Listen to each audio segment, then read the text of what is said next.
नमस्कार. आज आपण फणसाची भाजी कशी करायची ते पाहूया. साहित्य: पाव किलो फणस, अर्धा कांदा, अर्धा चमचा मीठ, पाव चमचा हिंग, अर्धा चमचा हळद, 4 चमचे तेल, 1 टोमॅटो, अर्धी वाटी ओले खोबरे, 3/4 पेला पाणी, 1 चमचा गरम मसाला, अर्धा चमचा मिरची पावडर. 3/4 पेला म्हणजे आपला पाऊण पेला पाणी आपण घालू शकतो. फणस शिजण्यासाठी तेवढं पाणी आवश्यक असेल तर घालावे. कच्चा फणस असल्यामुळे तो शिजण्यासाठी पाणी घालावे लागते. प्रथम हाताला तेल लावून सुरीने फणसाचे तुकडे करावेत. त्यानंतर त्याची साल काढून बारीक फोडी करा.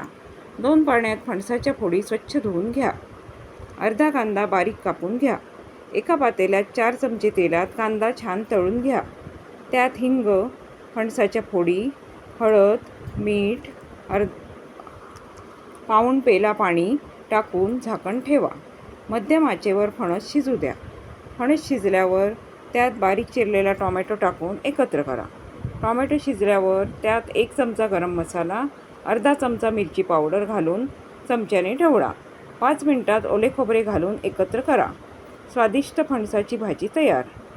ही कच्च्या फणसाची भाजी खूप स्वादिष्ट होते आणि भाताबरोबर छान लागते. हा माझा व्हिडिओ आवडला असेल तर मला जरूर सबस्क्राईब करा, शेअर करा आणि लाईक करा. धन्यवाद.